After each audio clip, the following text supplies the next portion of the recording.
বিসমিল্লাহির রহমানির রহিম। Hello viewers, সবাই কেমন আছেন? আশা করি আলহামদুলিল্লাহ সবাই ভালো আছেন। আমি আজকে আপনাদের মাঝে অনেকদিন পর একটি ভিডিও নিয়ে আসলাম। ইনশাআল্লাহ আজকে থেকে কন্টিনিউ ভিডিও পাবেন। বিভিন্ন ব্যস্ততার কারণে আসলে আমি কন্টেন্ট তৈরি করতে পারিনি, খামারে কাজ ওইভাবে শুরু করতে পারিনি। এখন দেখতে পাচ্ছেন যে আমার কাঠ বাগানে গাছগুলো বিক্রি করা হয়েছে। এই গাছগুলো কেটে এখানে শেড তৈরি করা হবে। তো দীর্ঘদিন বৃষ্টির দিন থাকার কারণে আমি আসলে আমার বাগানটা পরিষ্কার করতে পারিনি। গাছগুলো বিক্রি করা হয়েছে এখন। ইনশাল্লাহ এখানে আমি কিছু গাছ রাখা হয়েছে শেড বানানোর জন্য। দেখেন অলরেডি আজকে দ্বিতীয় দিনে গাছ কাটা শুরু হয়ে গেছে। প্রথম দিন আমি বাড়িতে না থাকার কারণে আসলে ভিডিও করতে পারিনি। তো বন্ধুরা দেখুন, আমি গাছগুলি বিক্রি করছি 1,60,000 টাকা, এবং চারপাশে গাছগুলো রেখে দিচ্ছি। শুধু মাঝখানে যে বাগানের গাছগুলো সেইগুলো বিক্রি করছি, কারণ কিছুটা খামারের জন্য রোদেরও প্রয়োজন আছে, আবার গরমের সময় কিছু ছায়ারও প্রয়োজন আছে। তো যে কারণে আমি শুধু আমার যে এখানে বাগানটা আমরা ভিটা বলে থাকি, এটা চারপাশে যে গাছগুলো সেগুলো রাখা হয়েছে, আর মাঝখানে গাছগুলো বিক্রি করা হয়েছে। দেখুন গাছ কাটতেছে, আমরা 6 জন 8 জন লোক আসছে। এখানে মেহগনি গাছ আছে, কাল করে আছে, দেশি করে আছে, এরপরে আছে ইকলেক্টার, বিভিন্ন ধরনের জাতের গাছ আছে। তো দেখুন গাছগুলো আমি কাটার কাজ চলমান। আমরা মাটি খনন করে যতদূর গাছ কাটা যায় সে কাটার ব্যবস্থা করতেছে। যে কারণে আমি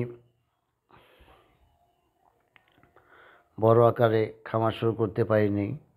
দীর্ঘ একটা সময় বৃষ্টির দিন ছিল, বর্ষা মৌসুম।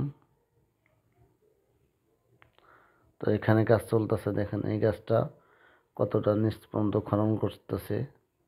ওখান থেকে আমরা শিকড়গুলো কেটে তারপরে গাছটা নিয়ে যাবে। অনেক গাছ আছে এখনো বিক্রি করার, ওগুলো বিক্রি করব না। গাছগুলো তেমন একটা বয়স হয় নাই, তো মোটামুটি 14-15 বছর বয়স হবে। বেশ মোটা হয়েছে গাছগুলো, দেখতে পাচ্ছেন। গাছের ব্যাপারী গাছের উপর বসে আছে, ওনার লোকজন কাজ করতেছে।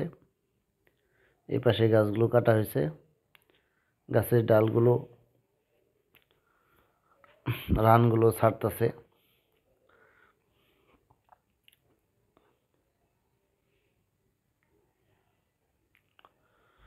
ইনশাল্লাহ আশা করতেছি আমি বড় আকারে ইনশাল্লাহ খামার শুরু করব।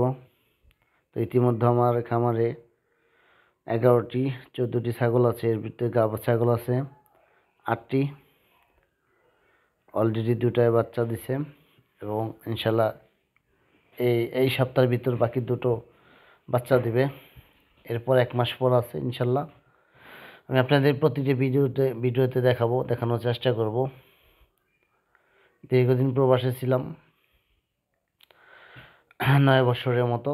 তো ভাবছি দেশে যাই কিছু একটা করবো ইনশাল্লাহ। এখন শুরু করছি, বাদ বাকি উপরওয়ালার ইচ্ছা। ইনশাল্লাহ সবাই দোয়া করবেন আমি যেন সফল হতে পারি। তো ওনারা গাছ কাটতেছে, দেখেন লেবারগুলো খুবই দক্ষ, এবং ওরা মেশিন আনছে। আর প্রথমে শিকড়গুলো কোরাল দিয়ে ছাড়িয়ে নেয়, এরপর মেশিন দিয়ে বোট করে।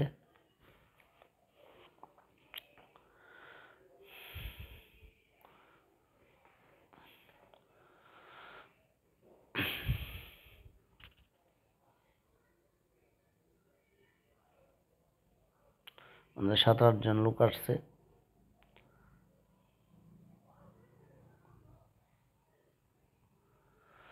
চলতেছে হরদমে গাছ কাটিং। বলছি তাড়াতাড়ি জায়গাটা পরিষ্কার করার জন্য, কারণ এই সময়ে এখানে কিছু একটা করব, যে কারণে জায়গাটা খালি হলে এখানে আমি ছাগলও আনতে পারবো। আমার একটা আবদ্ধ গাভী আছে, আরও কয়েকটা গাভী কেনার জন্য আমি ঘুরতেছি। তো ভালো এরকম পাইতেছি না, পাইলে আমি গাভীগুলো ক্রয় করব। একটা গাভীর সন্ধান আছে, ইনশাল্লাহ দেখি। গাভীটা এখনও বাচ্চা দেবে এই সপ্তাহের ভিতরে বলছে, বাচ্চাদের উপর দেখতে যাব। তো বন্ধুরা সবাই ভালো থাকবেন, অবশ্যই আমার চ্যানেলটি সাবস্ক্রাইব করবেন এবং লাইক করে পাশে থাকবেন, কমেন্ট করে আপনাদের মতামত জানাবেন নিত্য নতুন ভিডিও পাওয়ার জন্য।